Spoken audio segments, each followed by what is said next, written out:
Alright, hey everyone, this is Ash. Welcome back to the King's Speech.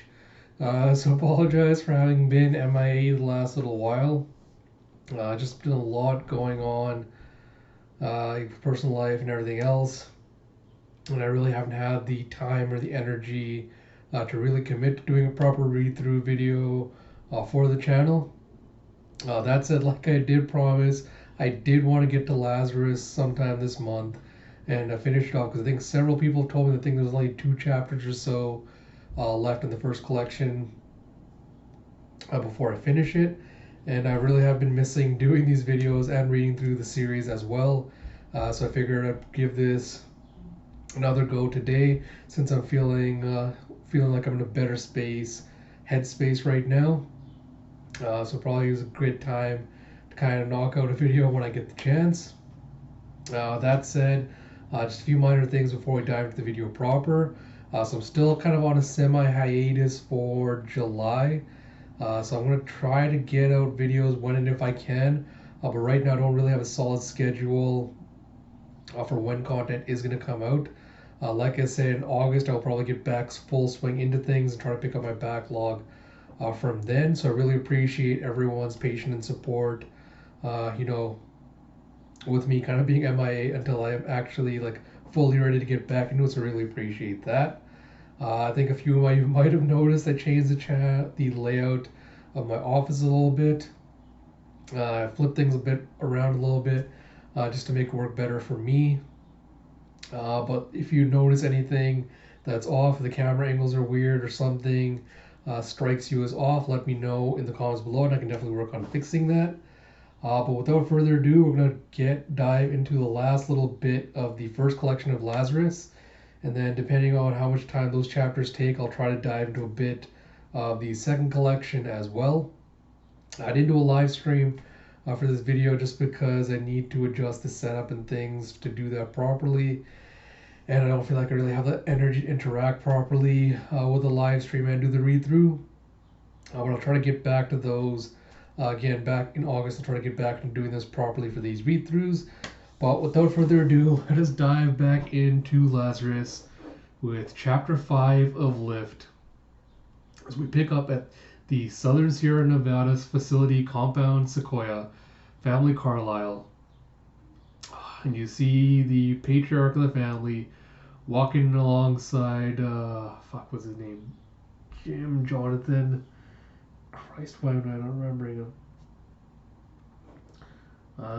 He'll come back to me some point. I don't know why my brain just completely farted on what his name is. But you see him accompanying the Carlisle. He's holding the wooden box. And they come to the Library Capital restricted area. As it scans both of them and the doors open. And you have the Carlisle patriarch going, "Forever, are you ready?" And you see her standing next to Marisol at attention, hands behind her back. And she goes, "I am, Father." And he goes, "Show me." And she goes, "Yes, sir." And she goes to the little stand to pick up a wooden sword to start the battle. And he goes, "No, not with those, with these." And he holds out 2 katanas to her and Marisol. Oh, you see Marisol just grabbing one, pulling out the blade. And Forever's trying to kind of looking at him sideways. And he's just staring at her impassively. And she steels herself and goes, "Yes, sir," and pulls out the sword.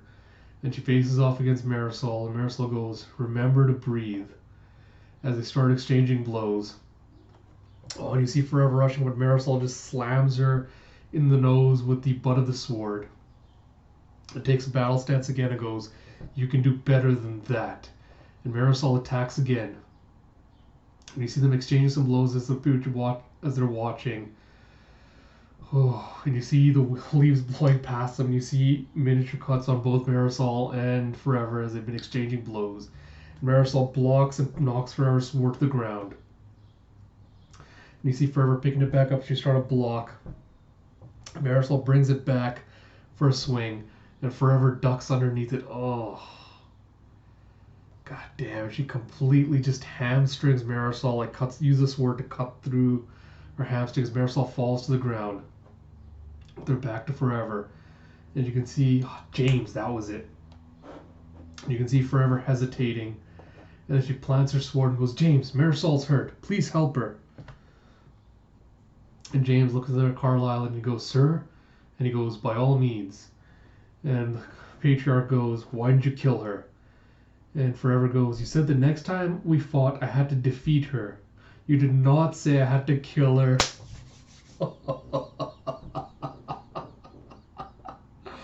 Oh, I love she used that loophole. And she goes, "I did what you told me, father." And he goes, "Yes, yes you did." And he finally hands her the sword, the wooden box with the sword in it, and goes, "I believe this is yours, daughter. May it always remind you of the pride and faith your family places in you." And you see back in the present day, Forever just kind of cradling the sword in her hands. Excuse me. As you have recalibrating Quad 3, Sector 2 enhance. On the convoy that just arrived, dispatch 4 teams, verify status. And your commander, and I believe that's Oriosa coming in. As you have Quad 7, Sector 1, male Caucasian, transmitting chip ID. And he goes, "What do you think?" Well, that's Park. And Forever goes, "I think he's on to us, Sergeant Park. I think he knows how to spoof the software, smearing mud on his face or putting pebbles in his shoes. Anything to beat the recognition algorithms." And you see Team 7 sweep Induction Hall A. All hall teams set Channel 1 fight, or Channel 1-8 at Basilisk 5. Request supplemental search team to Tribute Tent. And you see Forever walking off going, "Let's go see my brother." As your negative match, all units be advised. Priority suspect Garcia Angel still at large. You see Mountain Domain Denver, Facility Stonebridge, home of Stephen Carlisle. As you have Stephen, "Listen to what your sister is saying." Have population family 2, 1 permanent. Population served 23,190. Stephen goes, "I am listening, Rihan. There's a terrorist with a bomb and he intends to detonate at some point during the lift. You and Forever think I'm his most likely target. I think you and Forever overstate my importance." You see population weighs 367, 890 approximately. And you have Rihan going, "God, I hate it when you talk about yourself like that. Your tie is crooked." And he comes up and adjusts it.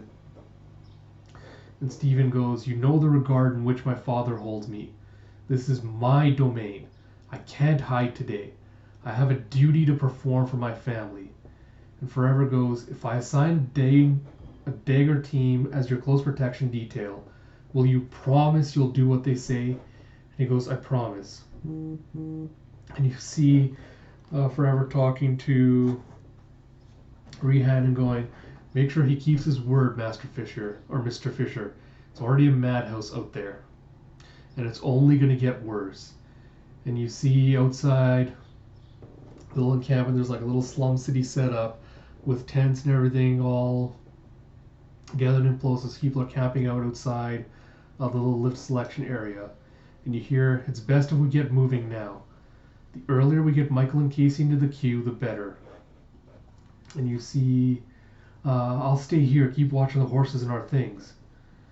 And Bobby's like, "Joe, you sure?" And he goes, "Easier on my arm if I avoid the crowds, right?" Oh, God. And he goes and gives Michael a hug and he goes, "You two just do your best.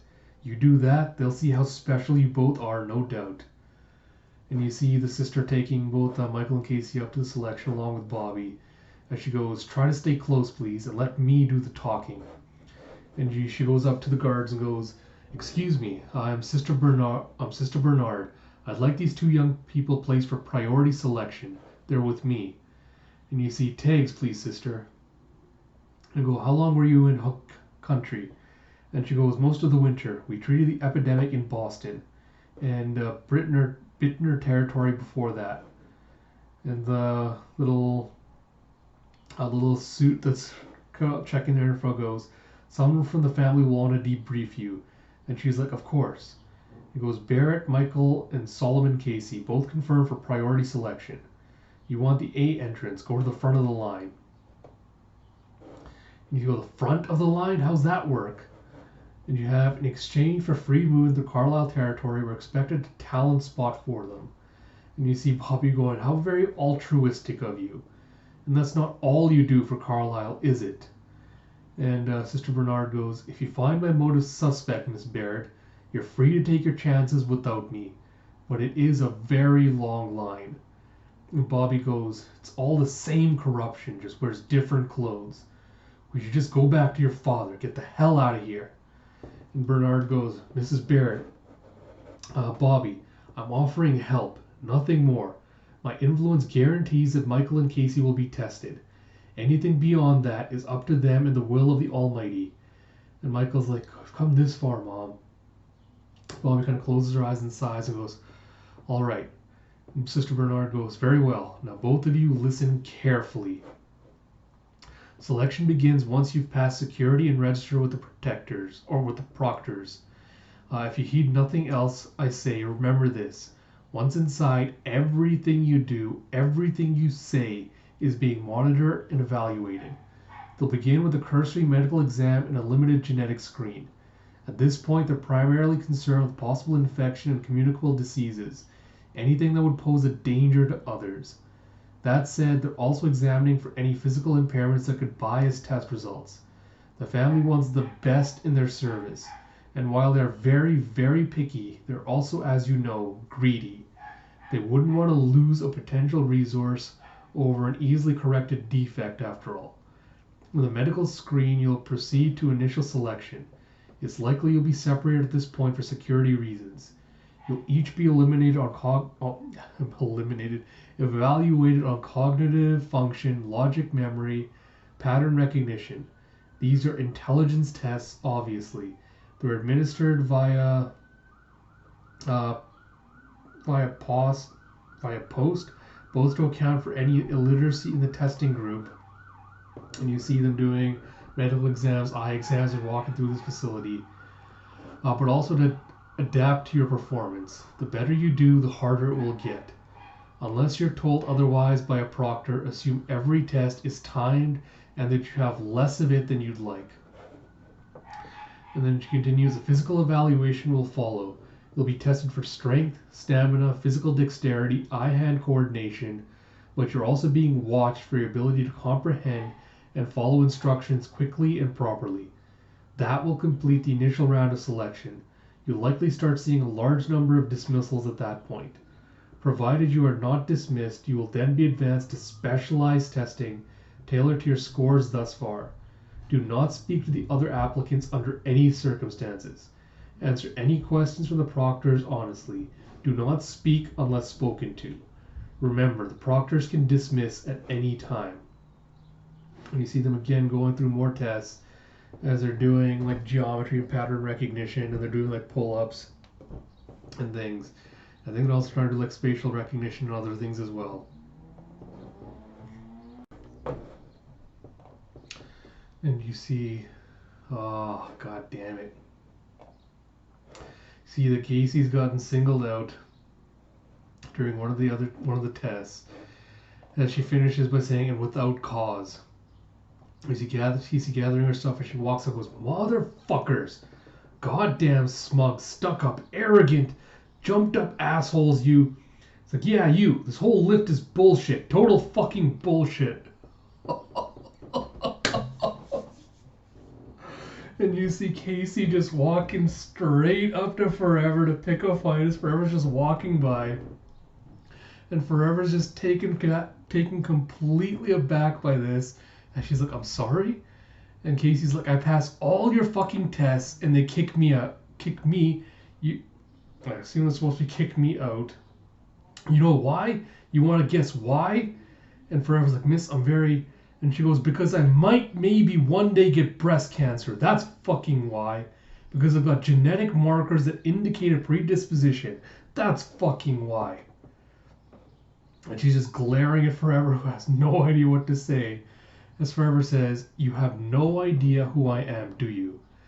And Casey's like, "Another Carlisle bootlicker for all I..." And you hear, "Commander, Blue Wolf, we've got a problem."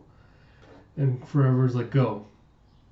"You have some idiot got set official reception outside the hall at the big tent in Quad 1. Your brother refuses to let us move him somewhere more secure and..." And Forever goes, "Secure the perimeter. I'm on my way." And you see behind her as Angel's just wheeling his taking his wheelbarrow and just wheeling inside to one of the facilities. As Forever's turned and walked away, and Casey notices him and follows him and goes, "Hey." He's like, "Angel? Angel, that you?" You see him starting to take open the suitcase and starting to assemble something. And he's like, "Casey?" And she's like, "What are you doing back here? Did you get tested? The motherfuckers bounced me." He's like, "Are you wearing makeup?" It's like, "Holy shit." Oh, God. And you see Angel strap the ball to himself. He's wearing a little trench coat over it. As he goes, "I'm sorry." Ah, God damn it. And she's like, "Huh?" And he takes a little knife and just stabs her straight into the gut. And she's like, "Why?" He's like, "I really am sorry. I can't risk you raising an alarm. There can be no collaboration, Casey, no capitulation." He just stabs her again with the knife before he walks off, leaving her just bleed out. He goes, "We will make the families pay with their own blood. We will be free." And you see at the selection area, yeah, this is like the third time I've been searched. And you see Michael standing in one of the clothes as one of the guards is just searching him. And you have "Maybe, but it's the first time by us." He goes, "Clean. You can go inside." And you have, "Hello, come on in. Don't be nervous. You must be Michael Baird. It's a pleasure to meet you. I'm Stephen Carlisle. Congratulations. And welcome to my family's service." Oh, boy. And you see him heading inside to like this posh little tent with a little buffet table set up, and drinks and everything outside, and these little comfy like little lounge chairs everywhere. And you see outside the area on the roof, there's snipers watching as they go, "Overwatch, Commander." And Forever goes, "Make me happy." And they go, "Wish I could, ma'am. We're getting nothing on biometrics, nothing on gait recognition, nothing on facial analysis." Excuse me. She goes, "Understood. Stand by." And you see back in the tent, I think Stephen continues, "Given that any thought? Based on your results, you'd clearly excel in the sciences." And Michael goes, I was hoping for something in medicine, Mr. Carlisle." He goes, "I think that's an excellent idea." You have, "I'm sorry, I don't want to be rude. I should find my mom and dad." And Stephen goes, "Do we have an ETA for Michael's family yet?" And one of his cronies goes, "I believe they're being escorted over right now." And you see Forever coming into the tent going, "Sergeant Park, we are moving Mr. Carlisle." And he goes, "Forever." And she goes, "No argument, Stephen. This location isn't secure. You can continue the meet and greet once you're locked down." And you see her escorting him out, forcibly escorting him out along with the guards. And she goes, "Reyes, Agudo, keep these people back." And Stephen's like, "Damn it, now listen." He's like, "Let go of me." Forever goes, "Stephen, you're my brother and I love you, but power is not a means. It is an end. The object of persecution is persecution." Boy. And you see Angel just standing there with his cord open as he's got his thumb on the trigger. He goes, "The object of torture is torture." And Forever goes, "Dead man, switch!" And she goes and tries to grab his arm, and he continues, "The object of power." And Forever goes, "Daggers, clear the area now!" And you see him, Angel, struggling with Forever. He goes, "No collaboration." She goes, "All units, hold fire." It's like, no, it's like capitulation as he tries to dig one of his fingers into her eyes. As Forever's trying to wrestle it away. Ugh. He goes, "We will make the families pay in their own Oh. And you see that he got his finger right in there and he just poked out Forever's eye. And you see him just trailing off saying, "But blood."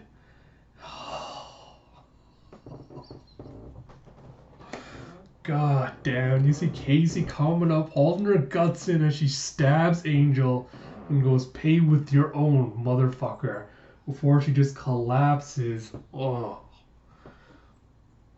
And you see Bootlicker. It's like, "Bitch, son of a bitch, that hurts." And you hear, "Easy, take it easy, you'll tear yourself open again." It's like, "Michael."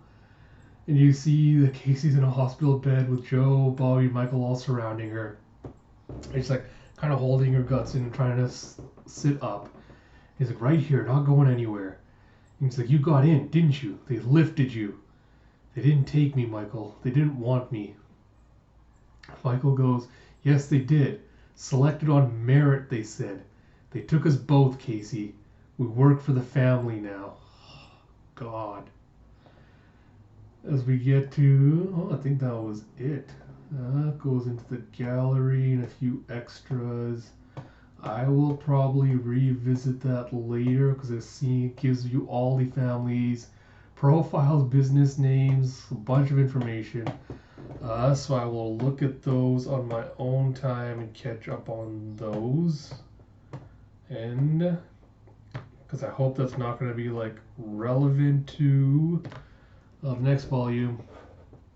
We've got plenty of time, so let's move on to collection 2 then. Love that cover. Let's just... Alright, Lazarus' second collection. As we see Extraction Interlude. And we get... 4 months ago, 128 kilometers west of the Mississippi, family Carlisle. You see was Jonah in the stolen plane. And he flew off and he goes, bitch, you bitch, you bitch, you bitch, you bitch, you bitch, bitch, bitch, bitch, Joanna. I trusted you. You're my sister. I love you. And you see, warning, fuel reserves at 10%. You have Mississippi River East Bank.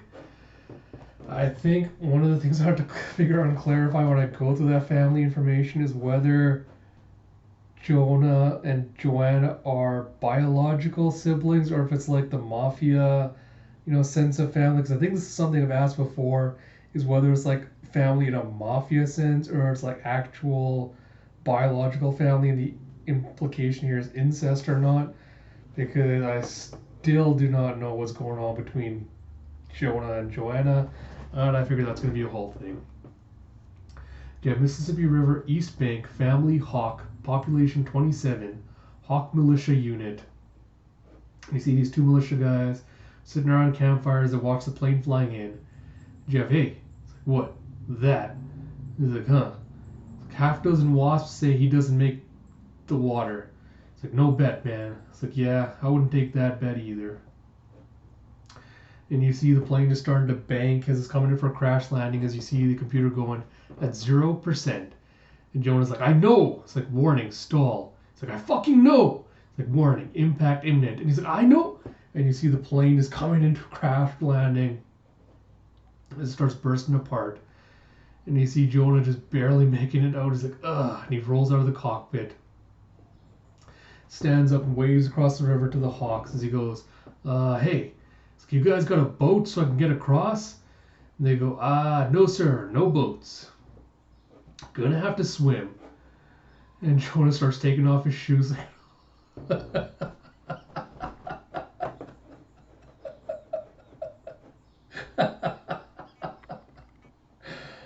And like the dandy he is, he starts taking off his shoes. He can hold it above him as he's trying to ford the river. And he's like, no boats? Seriously? And the two guards are like, you don't want to swallow any of that. It's all shit and piss.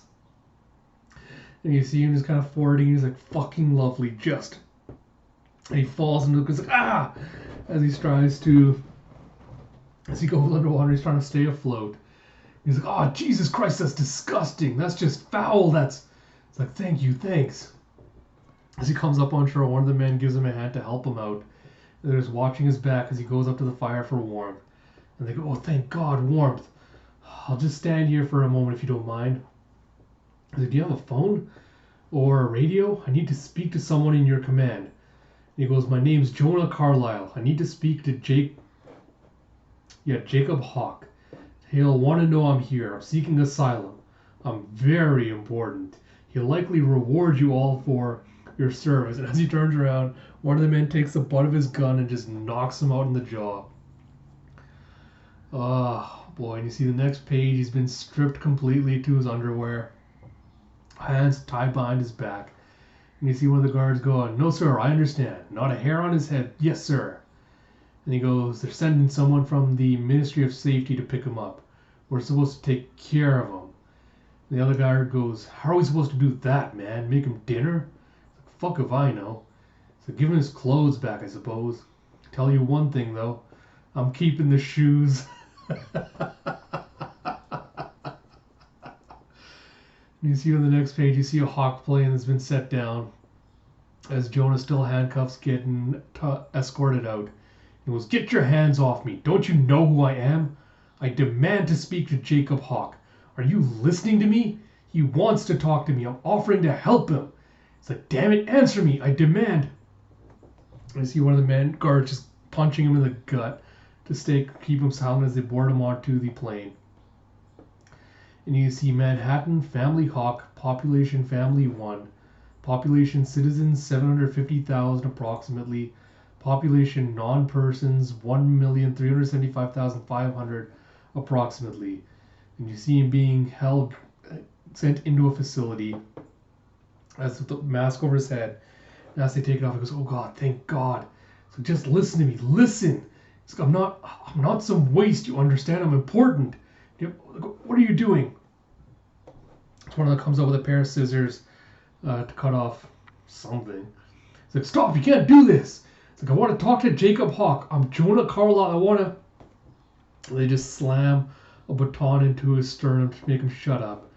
And as he's sliding, he's like, "Stop, my name is Jonah Carlisle." So it looks like they take the scissors and cut off his clothes. As he goes, don't do this." And they toss him into a prison cell. As he goes, "Please, I'm Jonah Carlisle." And then you have him just kind of cradling himself as he's sitting in the cell going, "My name is Jonah Carlisle. I want to speak to Jacob Hawk. I'm seeking asylum for my family." He's like, "Please, somebody answer me." And you see them coming back in to get him out again. Excuse me. And you see him being escorted out, and they spray him down with a hose and give him like an orange prisoner's jumpsuit to get dressed up in. And they're taking him inside the facility, and you see, "Health is happiness. Take your medicine." So talk to your manager. And other like HR positive signs around as they take him down an elevator. And you see decisive gains by valiant Hawk family forces in their war against Malcolm Carlisle. Here, members of the 17th Hawk Elites can be seen routing the enemy outside of Denver, leading to the discovery of another of Carlisle's slave labor camps where tens of thousands have been forced to toil unto death. Women and children rescued from the site detail horrific forced breeding programs and grotesque sexual abuses perpetrated by members of the Carlisle family. And Jonah's watching is going, "That's not true. Here, this just in. The family Moray declares allegiance to Hawk against the Carlisle menace. In celebration, all citizens will receive an augmentation to their health allotment, with an increase of 2 blues, 3 whites, and 6 black and yellows. Remember, citizens, take your medicine." So they're really going all in with the propaganda and I don't know what the fuck else they're doing. And you see him Jonah finally being walked into this nice looking facility, nice looking apartment. Someone comments, "Look at you. Has to be at least 40 years since I saw you last, and you don't look a day older. Come and sit, Jonah." And you see a guy sitting with this nice little meal, bottle of wine on his table. And you see this old ass Palpatine looking man, like, oh my God, he looks so like Palpatine, going, "You must be starving." And Jonah's getting mad as he goes, "Yeah, I am. Can't say much for your hospitality, Dr. Hawk." And it's like the way I've been treated and everything. And Hawk goes, "I'll see if I can't make it up to you." And Jonah goes, "I'm tired, I'm hungry, I'm hurting. I don't want to play games with you, Jacob. There are things I want. I'm prepared to give you a lot of information for them." Excuse me. And Jacob goes, "So you've been heard to say, but what I want you cannot possibly tell me." And Jonah goes, "You can't know that till you hear me out." And he goes, "On this, I believe I can, Jonah. I mean, what is it you do for your family, aside from trying to put it in your sister, I mean?" And he's like, And Jacob goes, "You don't do anything, do you?" He's like, "Give him this." And you see Jonah going, "I ran the Los Angeles domain for my family." Jacob goes, "Not something I would put on my resume. Swallow that, please." And the lady that's been taking care of him just offers out her arm, like, I think gives him some kind of medicine. And he goes, "No way." And he's like, "Are you an idiot, Jonah? Or you are an idiot, Jonah. You have worth, just not the worth you think. What you know is meaningless to me because you know nothing. What you are is useful, however. Now take your medicine." Jonah's like, "Fuck you." Jacob goes, "You're leaving? Where are you gonna go, Jonah?" He takes the little bell and rings it. So you have two of his butlers coming in. He goes, "Hold him." Jonah's like, "Don't touch me, don't!" And Jacob goes, "There are secrets locked within your body, Jonah. Secrets your fathers kept from me for over 60 years. Secrets you will help me uncover." You see the guards just grabbing onto him. It was Dr. Hawk. "Jacob, come on, I came to you for help." And he's like, "Oh, you came seeking charity?" It's like, "No, you came to bargain, and you had nothing with which to deal." I wonder if Dr. Jacob has polio. Because you see when he gets up, he's got these two metal braces on his legs as he's walking over to him. And you see as the two guards are kind of holding him back, the woman's coming up to insert the medicine into his mouth. And he goes, "Take your medicine, Jonah. It'll make things so much easier for you if you do." And they force feed it to him. And you can see he's suddenly become completely complacent. He's got no expression on his face. As Jacob's like, "Good." Jonah's like, What are you going to do?" And Jacob goes, "I'm going to be young again. And you're going to help. You want to help, don't you, Jonah?" And he goes, "Yes." Jacob's like, "I knew you would." He's like, "Take him down to my lab and prep him."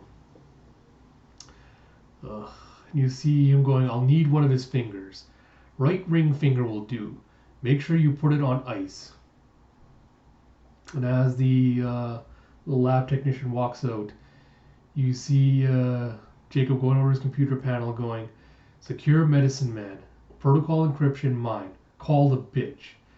And you see, "Bonjour, Dr. Hawk. Comment? Ça va?" You see, "Ça va, bien merci, Natasha. Puis-je parler avec votre grand-mère, s'il vous plaît?" And she goes, "Just un instant." I apologize for my atrocious French. You have, "Jacob, what can I do for you?" And he goes, "Not for me, Savara, for us. An opportunity has presented itself to forward both our houses, my dear. Malcolm has finally made a miscalculation, one that we can exploit." And Savara goes, "Malcolm Carlyle does not make miscalculations, Jacob." And he goes, "Perhaps not, but his children are another matter. And what do you think he might be willing to do to get one of them back?" And she goes, "I should think almost anything. And the accords are very clear on the matter of ransom." Jacob's like, "Yes, they are. Yes, they are." As you see, I think the time has come for a conclave, Savara dear. And you see Jonah just laid out on an operating table with his ring finger cut off as the surgeons are prepping to operate. And once all the families have gathered together, we shall have the means to destroy Carlisle once and for all. And you see him just picking up a scalpel as he gets ready to operate. As we have the end of the interlude, and we get to Conclave Chapter 1. And you see southwest Ontario, approximately 80 kilometers north-northeast of Lake of the Woods, Martyr Carlisle Bittner border. And you see Foxtrot, Birdseye Victor 12, incursion verified. And you see Family Carlisle. And you see locate and intercept. It's like, "Foxtrot, we have eyes on." You see will update, stand by. You see holy shit. As you see this hooded figure with, I assume, a gun and a sword on their back, heading towards this little armored SUV. As you have, "You know who I think that is?" It's like, "I think that's a fucking Lazarus. I think that's Sonia fucking Bittner, man. Oh, God, I'm already excited. And you have shit. It's like, halt, just stop. Yeah, this is Carlisle territory. Unauthorized entry without a travel permit is forbidden. Halt, or I will shoot. And you see her wearing like this red hooded thing, almost like red hooded cape with like this body armor underneath, sword and gun on her back. As she goes, I'm Sonia Bittner and I'm sent by my mother. I am to deliver a gift to the family Carlisle. And the two soldiers go, lay your sword and rifle on the road. And Sonia continues, I am sent by my mother with a gift for Carlisle. And the soldier goes, stop, surrender your weapons. And the other one tries to stop her and goes, she can't, man, you're asking her to. And you see, as he's trying to stop the other soldier, he pushes down on the gun, and the other soldier accidentally fires. And Sonia's like, gah! So one of the bullets hits on her thigh. So she pulls out her sword, comes up, and just takes that guy through the middle and stabs him. And the other one just recoils. As she continues, my name is Sonia Bittner. I am sent by my mother with a gift for Carlisle. Tell them I am here. You see Southern Sierra Nevadas in the Carlisle compound. You have, okay, Forever, here's what we've got. Your sister and I have finished crunching the numbers on your performance review. And you see Forever like hooked up with all the medical measuring equipment and the little mask they use to measure like your breathing and everything else on the treadmill. You see your pounding weight a punching bag. As James continues, and I have to tell you, we're very pleased with the results. You're continuing to perform above all of our projections. And in fact, the growth curve on your ability seems to be accelerating. So much so that Bethany and I are thinking it's time to activate one or two of the dormant genetic packages you've been carrying. If they work, and we've no reason to think they won't, and you have Beth going, they'll work, James. And you go, your confidence is all overwhelming as always, Beth. Like, what was I saying? And she goes, the new packages. Goes, right, yes. They'll boost your environmental resistances. Cold, heat, radiation, toxins, a few other surprises too. And he goes, you're not even listening to me, are you? And Forever's like, can I ask you something, James? And he goes, always, Eve.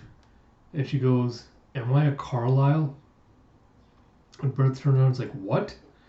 And Forever's like, it's just, I mean, we know I'm genetically modified. That's not the question.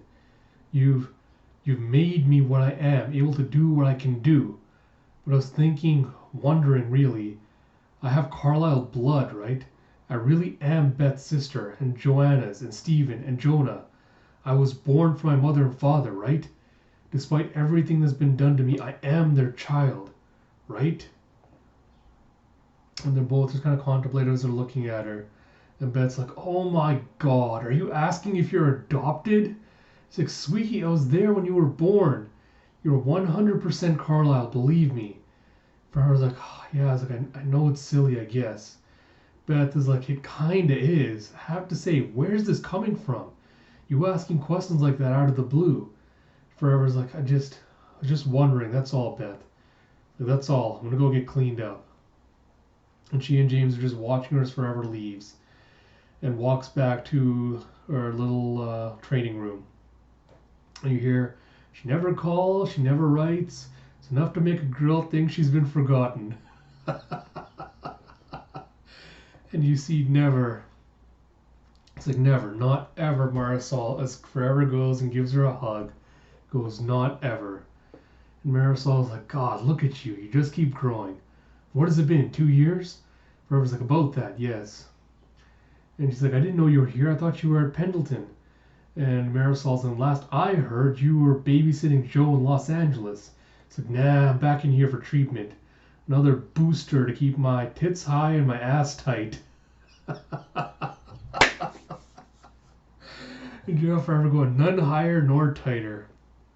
And Marisol goes, for a woman coming up on 90, you have to admit I look damn good. She's like, yes, you do. And Marisol's like, you're not even supposed to be in the swing. Taking a walk down memory lane? She's like, I guess so. Had a lot on my mind. Marisol's like, I'm happy to talk, happy to listen. And so you see Marisol checking out the email to Forever God. She goes, have you backtraced it? And Forever goes, I tried doing it myself, but none of the software could crack it. And Marisol goes, you could kick it over to the Basilisk team. I'm sure they could figure out who sent it. And Forever's like, I thought about it. And Marisol goes, but you didn't. Why not? And Forever goes, because I don't want anyone to think I'm taking it seriously. And Marisol asks, are you? And Forever kind of just looks down. So Marisol goes, I see. It's like, you need to bring this to your father, Forever. At best, this means someone's compromised your comms. At worst, whoever sent it is trying to play psyops on you. And Forever goes, oh, I know who sent it. Jonah sent it. Wherever he is now, whoever he's betrayed us to, it's his little fuck you to me, I'm sure of it. And you see, could you get that, please? You see an incoming call coming up on the screen. Marisol's like, sure. And you see Park coming up going, Commander, my name, oh no, it's not Park, it's someone else. My name is Captain Luce, Charlie Company 3rd Battalion Border Watch. And he's like, I'm sorry to bother you, but we've got a situation here. And protocol says I'm to contact you directly in cases like this, so... She goes, what can I do for you, Captain? And he goes, well, that's the thing. There's someone out here who wants to speak with you. And you see, God, I forget her name so quickly. Sonia. God, brain is really fried today. You see Sonia still standing there over the guard with her sword pointed at the other one as Carlisle troops have her completely surrounded. And you see the plane with Forever finally landing outside the little perimeter they've set up. As one of the guards goes, she says she has a gift for your family. I didn't know what else to do. I didn't want to start an incident with Bittner or... And you see Forever going, thank you, Captain Luce. Carlisle will stand down. And she walks up to Sonia and goes, I speak for Carlisle. Sonia goes, I speak for Bittner. Your purpose is served. She lowers her sword. Oh. And you see her finally taken off the hood. And you see this blonde woman with like this little coif braid of hair. As Sonia goes, I am Bittner. I am the voice of my family. My mother speaks. We come to you, our adversary, on behalf of another, my mother says. We come to Carlisle acting at the behest of Hook, the family you have so cruelly wronged. In Hook's possession is that which you have lost. In Hook's possession is that which you seek to recover. My mother speaks, Hook would return that which has been mislaid. That child of Carlisle named Jonah. And she hands her a little case. And as Forever opens it up, she sees Jonah's finger just cradled inside of it. As Sonia continues, for a price. This my mother speaks on behalf of Hook. I am to await your reply of Hawk. I am to await your reply. So Forever just closes it without saying anything, walks and turns back and walks back to Luce. Goes, Commander, and Forever goes, give her all comfort and courtesies. As you see Puget Sound, the center, population family 3, 2 permanent, and you have, can't determine if it's finger or not, Father. At least not until I can get it back to Sequoia. And you have Father Carlisle going, oh, I'm sure it is. Interesting that Jacob went to Bittner, not Vaslovka. Forever's like, you knew this would happen. He goes, in truth, I expected the ransom demand 2 months ago. Forever's like, that's why you let Jonah go. That's why you didn't send me after him. And he goes, if we follow the accords, we have 2 options. Do you recall what they are, daughter? And she goes, we can pay the ransom, or we can bring it to the other families. And he goes, and of course the 3rd option. And she goes, open conflict, yes.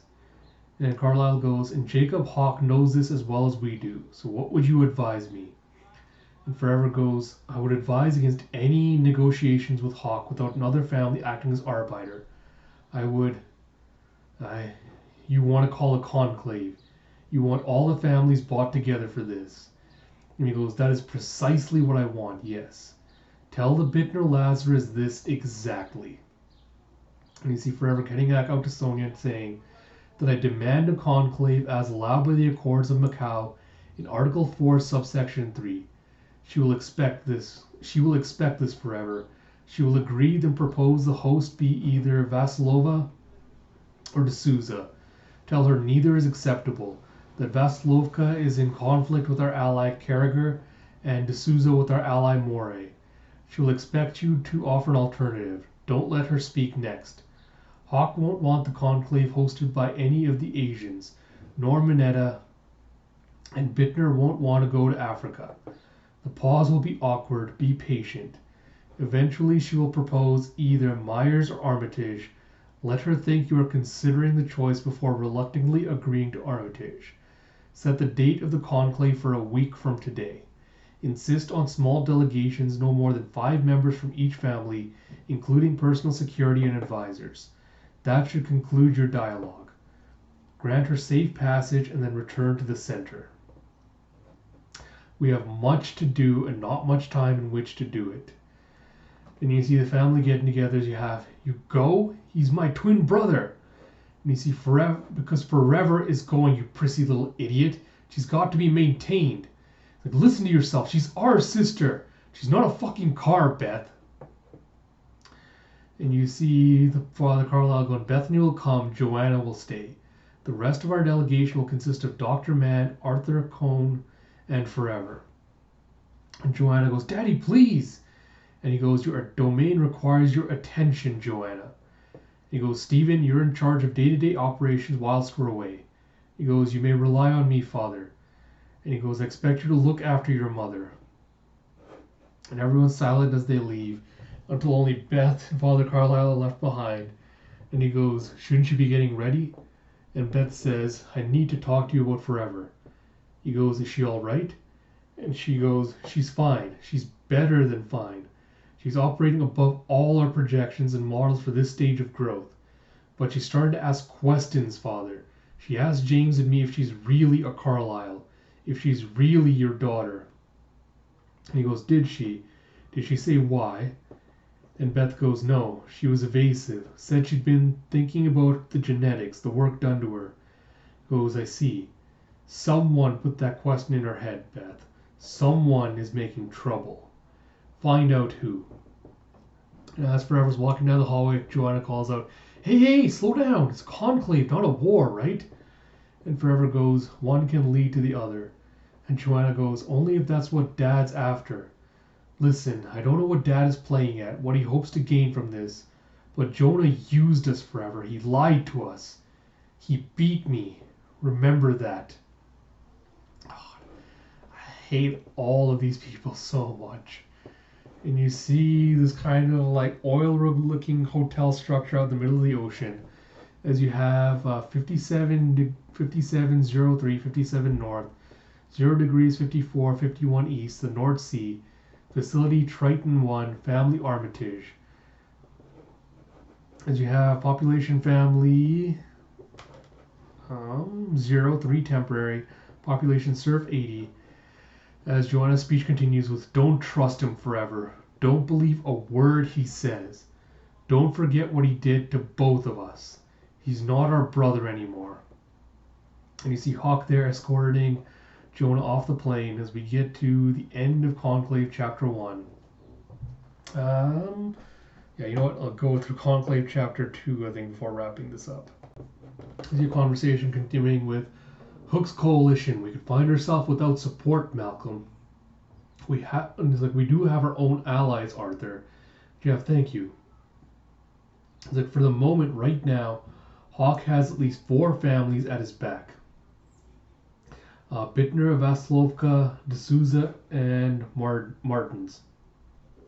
You have 5. You're forgetting Rousling, Arthur. And you have haven't been able to confirm that as yet. It's like, oh, I think it's common sense. And you see Rousling's exposed on all fronts otherwise. You have thank you, Forever. It's like, by the same logic, we'll lose Moray. And you have Father Carlisle going, I'd be stunned if Hawk hasn't already made overtures. And you have, who is this?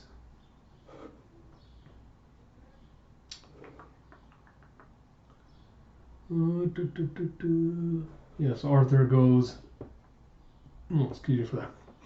Arthur goes, promising to keep D'Souza off his southern border, and he goes that or granting him our territory once we're extinct. And Forever gives Arthur some coffees. He goes, "Thank you, Forever." And he goes, and she goes, "You're very welcome, Master Cone." And Malcolm calls out, "Forever, what do you think?" She goes, "Father?" And he goes, "You've listened to Arthur and I discuss this all morning. Surely you've formed some opinions of your own." And Forever kind of contemplates for a moment before she goes, "Carragher and Nkosi can be counted on to stand with us no matter what. But much as I hate to admit it, I think Mr. Cone's assessment on Moray is correct. Hawk has had Jonah prisoner at least 4 months. Is that long enough to have cracked the longevity code?" And Arthur goes, "That's the billion-dollar question. If Hawk can promise the other families effective immortality, every single one of them will rally to his side." And Malcolm goes, "You're both forgetting the grain. And if they're waste-starved, those families are all immediately fighting on 2 fronts. And Arthur goes, "I'm not forgetting that, Malcolm. I'm just not certain that would stop them." And Malcolm continues, "Hawk will have to convince the other families he now has what they want. It has to be public. He'll do it tonight. He'll do it at the opening gala. Ask Edgar Moray and James Carragher to join me for lunch, please, Arthur. And let me know when Savara Bittner calls." He goes, "Savara Bittner's allied with Hawk." Malcolm just goes, "At present, yes." He goes, "I want you to take some time before the gala tonight. Try to relax." And Forever's like, "I thought I would check security." And Malcolm goes, "You're not hearing me, daughter. Armitage's people have that well at hand. Take some time for yourself. Try to relax. Try to enjoy yourself." And you see Forever in the training room just punching away at boxing with a punching bag. As Sonia Bittner comes in, picks out a sword, gets into a stance, starts practicing with that. And Forever just watches her and goes, "Very nice, Sonia." And Sonia goes, "You were kind, Forever. Thank you." Forever goes, "You made it home okay? No trouble with our people?" Sonia's like, "No troubles at all. I was given every courtesy. Would you like to join me?" Forever's like, "I'd love to, Sonia." And you see them both, Forever grabbing her own sword as they start trading blows back and forth. Sonia goes, "My younger sister is at the spa. She said it would be wasted on me. I thought I would be alone down here." Forever goes, "My father told me I should enjoy myself and try to relax." Sonia continues, "It was kind of Mr. Armitage to give us a place to practice." Excuse me. Forever goes, "Duke Edward didn't do it out of kindness, Sonia. He doesn't want us in the health spa with the rest of the family." And she goes, "Securities, you mean?" And Forever's like, "That's the excuse." And Sonia asks, "And what is the true reason?" And you see someone going, "They're scared shitless of us." Isn't that right, Forever? And you see this black man with these cornrows coming in. As she goes, "Solani, you got tall." He's like, "Yeah, well, you got tall and tits. We're both very nicely far as that goes." And Forever like, "Sonia, you know Zolani and Kosi?" And Sonia's just like blushing and she's looking at him. And she goes, "No, I do not. My family and Kosi are." And Zolani goes, "Adversaries. It's not the race thing, is it? My father says it's the race thing." And she's like, "No, no, Mr. Nkosi, it's we are allies with Martins in Africa, as you know. That is why." And you see Solani's like, "I'm just taking the piss, that's all." Like, "So, anyone for tennis?" And you see all 3 of them just sparring with each other, trading blows. And you have, "The new one should be here tonight." It's like, "Rousling, yes, I'd heard." It's like, "Switch. See, Sir Thomas is putting on one of his poker games for late. I think he's hoping to take his measure." And you see Forever going, "Take him to the cleaners, you mean?" And Zolani calls out, "Switch again." It's like, "I wish I could go." It's like, "I don't know how to play." It's like, "Against your mother's wishes? I'd be happy to teach you." And you see him just flirting with Sonia as he comes and grapples her from behind. And she's like, we should probably be getting ready for the gala." Forever's like, "We probably should." Oh, boy. I don't like this dick, but I do feel a little bit of sympathy for him. You see Jonah is looking out of the window, and you see it looks like he's missing one of his eyes. He's got some kind of scar on his face. As one of Hawk's little security guys comes and goes, "Dinner. Dr. Hawk wants you to eat." Jonah goes, "What do you put in it this time?" The guard goes, "Doesn't matter. You'll eat it anyway." And he comes up and just starts scarfing the food. As you see Hawk later that night getting dressed and goes, "Careful, careful, not too tight." He's like, "Help me up." And the guard comes back in to report he's eating. And Jacob is like, "Of course he is."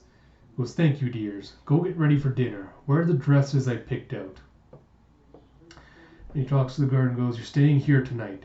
I doubt he has the wherewithal, but should young Master Carlyle get any ideas, I expect you to put a stop to them." He goes, "Yes, sir." He goes, "Good boy. Time for your medicine." As he feeds him some kind of serum. And you see later that night, Malcolm's getting dressed. And he goes, "Beth?" He's like, "Father?" He's like, "James knows to wear his tux." He's like, "Arthur's helping him with the tie right now." And he's like, 60 years and he still can't tie a bow tie. He's like, "You look very nice, by the way." And Beth is like, "Thank you, Father." He's like, "Will Hawk present Jonah tonight? Show him to us?" Malcolm's like, "No, it would be a distraction." And you see Arthur commented, "We've confirmed Jonah's here. That's enough." Malcolm asks, "Where's your sister?" And Jeff, "Here. I'm here." As you see Forever walking in with the bathrobe and going, I can't. I'm having trouble with this damn dress. May I just wear my uniform instead, Father, please?"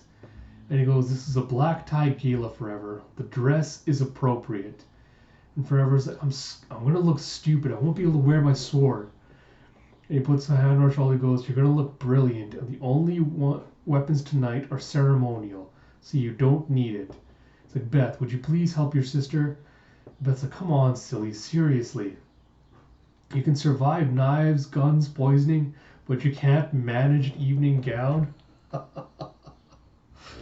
And you see Dr. Malcolm Carlyle of the Malcolm Carlyle family, his daughter Dr. Bethany Carlyle, his daughter Commander Forever Carlyle. And you see Forever with their hair nicely done up, wearing this gorgeous blue dress.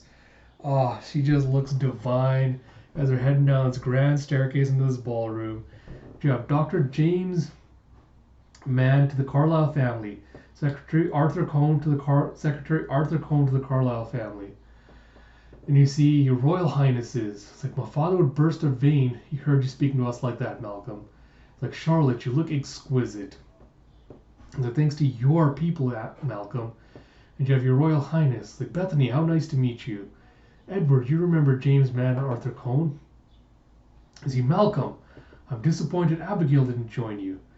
As is she, Charlotte, her health-concerned commander. Is that Joaquin that's there? Yeah. I think that's Joaquin when he's throwing a glance over to Forever. But I think he's happy to see you, and someone goes, "Commander, wonderful to see you again." And Forever goes, "Sir Thomas, a pleasure." He goes, "Can I expect you at the game tonight?" And she goes, "If my father will permit it." And he goes, "Of course." And you see, you met the newest addition to our exclusive club, Rousling's new Lazarus. I haven't had the pleasure. And you see, Christoph Mueller, Captain Christoph Mueller, as he'll be the first to remind you, still full of piss and vinegar and posturing. One of us is going to have to explain to him how things work. And Forever goes, "You're the man to do it." And you hear, "Sir Thomas, I beg your pardon, but I was wondering if Miss Carlyle might honor me with a dance." I knew it is him. Oh. And Thomas goes, "My pardon is yours, Joaquin, but it's the lady's decision, not mine." Forever was like, "There's nobody on the dance floor." And he just offers out his hand. He's like, "Then we must be bold and lead the way." My boy has charm. And he takes Forever and leads her out to the dance floor. Sir Thomas is like, "Cheers, mate." And you see Forever going, everyone's staring. And he's like, "Good, they damn well should." And she's like, "I don't know how to dance, Joaquin." And he's like, "Forever, of course you do." As they take a stance, he starts twirling her around the room as everyone's just watching this display. I love this so much. And you see Beth pulling up James to the dance floor as everyone else kind of comes in from the thing and starts joining them as well. And you see Malcolm. Might you have a moment to speak privately later about Bittner's relationship to Carlisle, perhaps? And Malcolm goes, now is as good a time as any, Savara.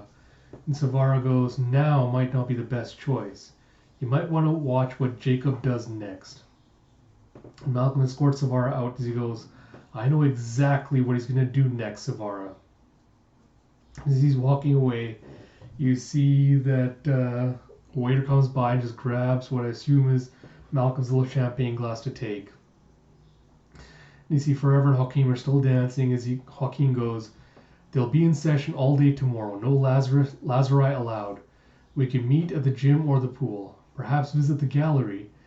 And she's like, I'd like that very much. He goes, I should be free by noon. And you see, I beg your pardon? Like she's cutting in. As you see someone else coming in to ask for a dance. As Hawk and his little helper girls come up and he goes, at my request, I fear. I was hoping Commander Carlisle would indulge an old man. He goes, would you honor me with a dance, Forever? Forever goes, I don't wish to be rude, but are you sure you'd want to stay on your feet? I can hardly refuse. And he goes, you're referring to this, are you? And you see little metal crutches on his legs. He goes, your concern for an old man is appreciated, my dear, but it's unnecessary. And he just undoes the little ties holding it up as they fall free. He goes, as you can see, I'm feeling better than I have in years. Shall we dance, Miss Carlisle? So we get to the end of Conclave, Chapter 2. Oh, boy, I'm going to probably cut it off there. I'll again say some quick thoughts before I kind of wrap this video up. Oh, boy, so... Oh, man, I was kind of bummed with the way the stuff with Casey was semi-handled, where I'm just like, I should say I was bummed with the initial expectation I had, like, oh, I thought Casey wouldn't make it.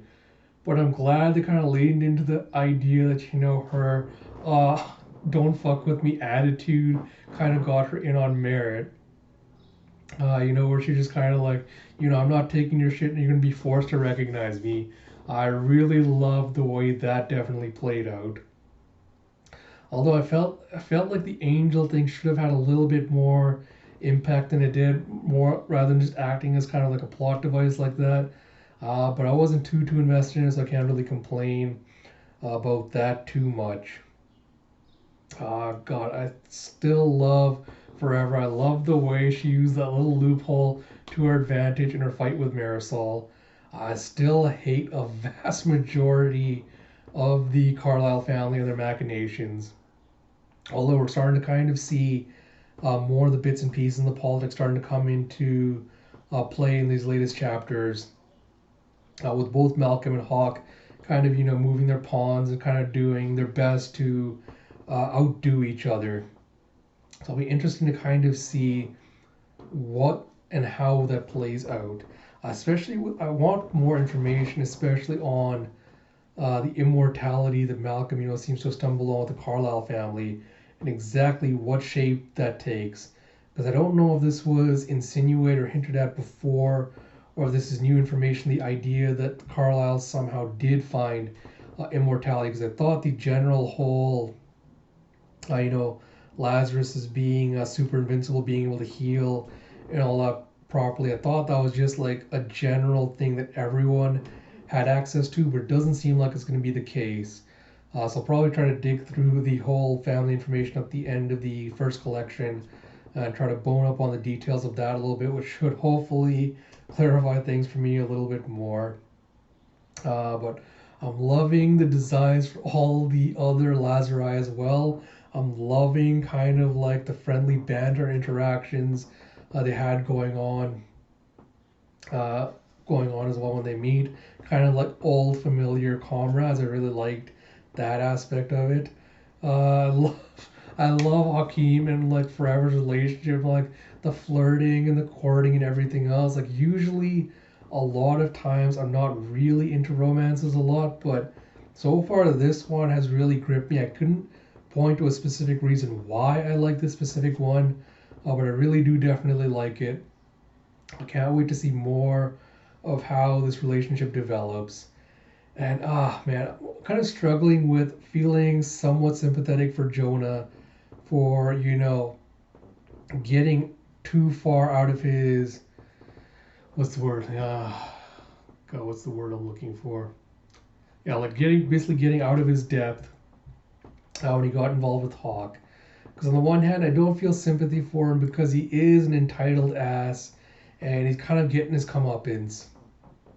On the other hand, I do feel a little bit sympathetic just because it seems like Hawk and everyone else are marginally worse than Jonah is. So I'm struggling with it, not like too much. I'm just like, yeah, you know what? I feel sorry. It definitely feels like he kind of deserves it. I can't wait to dive back into the next little bits and see what's going to happen with the Conclave and everything else. I'm also curious what's going to happen when Forever finds out. Because yeah, I'll have to process thoughts on that. Like what exactly I think the reveal is going to be behind like Forever's parentage or whatever. Like what the big secret behind that is. But I'm kind of waiting to see when that's going to play out. Like how it's going to play out. And man, my heart does break a little bit for Bobby Joe, Michael, and Casey because on the one hand, I understand Bobby's frustrations where she's like, I don't want to be indebted to someone, for trying to help me just to get a better life. I don't want to be indebted to the Carlisle family, even though it's kind of the way I have to survive. So I think that's the part that hits me the hardest, just seeing all these people trying to survive in this corrupt system the best way they can, without giving up on their values and who they are and kind of not losing their humanity. So again, I think their struggle is still the one I'm most invested in, relate to next to Forever's. So I'm hoping good stuff happens to them. Can't wait to see where their story is going to go from here. But as always, Lazarus is a super good read, super compelling. Can't wait to dive into it. Like I said, I'll try to dive into a little family background details a little bit later. I don't know when I'm going to get back to the series again. Maybe in the next week or so. Maybe I'll try to do another video, especially because I think Shonen Jump will have some breaks this upcoming weekend. So maybe I'll try to pencil in something then. But yeah, maybe I'll try to do a channel update or something with some more concrete ideas later. But like I said, July is still going to be a little bit of a semi-hiatus until I deal with some other stuff and come back full swing in August. Apart from that, I really hope you guys I hope everyone's enjoyed this video. If you have, please do like, comment, subscribe, all that good stuff. I really appreciate everyone's support in helping me. I think I get to 113 subscribers now. So really do love and appreciate all your support. Like I said, if there's something you felt like was off with the new office setup or video setup, please let me know and I'll do my best to kind of adjust it as best I can. And until next time, this is Ash. Talk to you all later.